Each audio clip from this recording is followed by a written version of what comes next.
Chapter 1. Hell's Teeth, Ceres. The dress was made for sinning. Black, strapless, sheer. The slit up the side was cut so high that there was no way I could have worn underwear.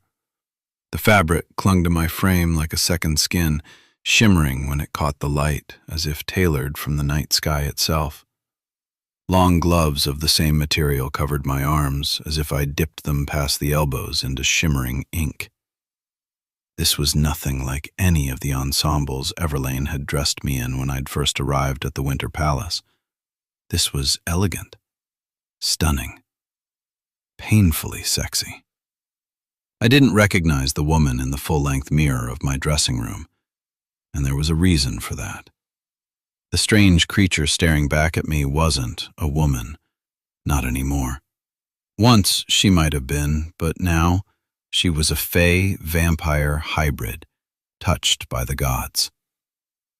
I was the same as I had ever been, and yet I wasn't. Immortality might have cleaved the meat from the bones of others and made them willowy. It had filled out the parts of me that Zilvarin had starved. My cheekbones were rounder now, my lips fuller. Hips, breasts, ass.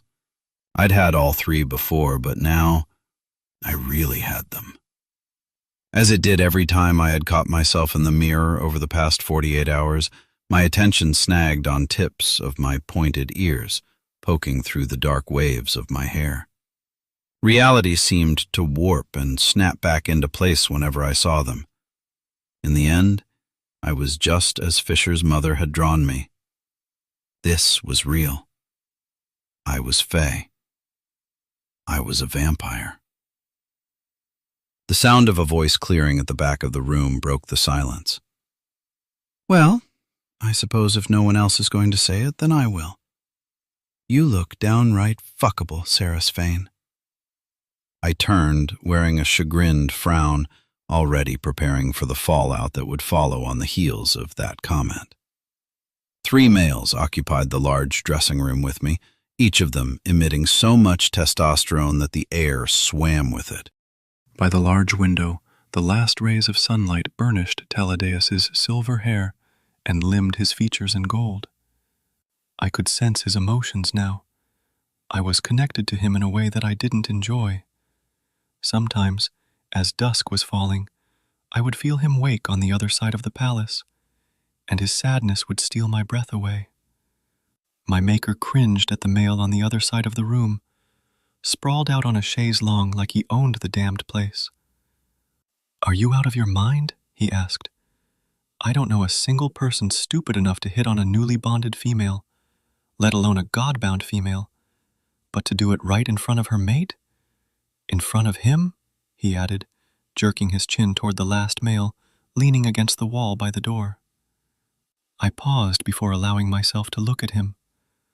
Paused before I even allowed myself to think his name. Kingfisher, my mate. Fisher's dark, wavy hair tumbled into his face, flicking up around his ears.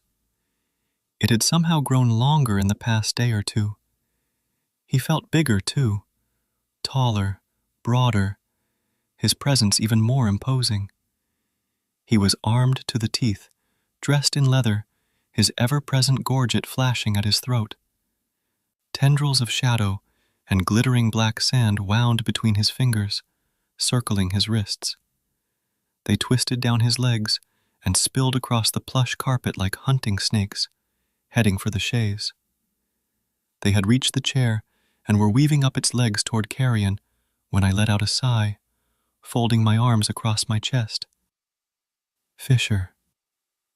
His eyes came alive at the sound of my voice. "Stop." His nostrils flared, his jaw working. "I can't help it if he doesn't want to live." Carrion heaved himself upright, nearly spilling his drink in the process. He was on his 4th whiskey, though he seemed none the worse for wear because of it. It all made sense now, the number of times he'd drunk the other patrons at the House of Kala under the table. The fae could drink themselves into oblivion if they wanted to, They only had to will it, and they were as sober as a judge in their next breath. For as long as I'd known him, Carrion had been hiding his lineage. The glamour Kingfisher's father had wrought on him as a baby had held his whole life, concealing his true appearance. In fairness, he'd always been tall, but his ears had been rounded, his features less chiseled and sharp, his frame not quite so broad. The reality of him was taking some getting used to.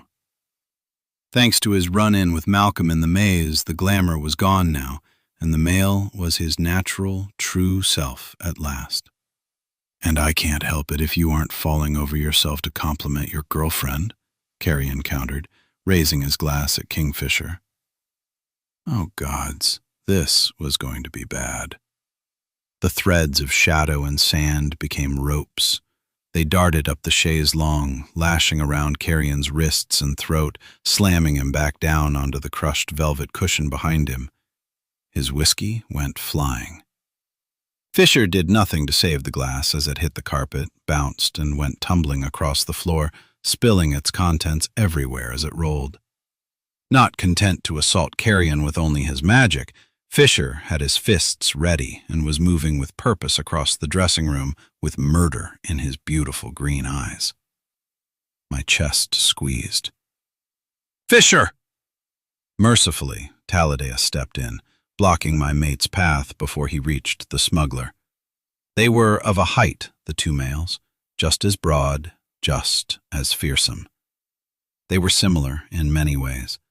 But where my mate was all darkness and quiet brooding, Talladega was light, his mood often easier than it had any reason to be. There were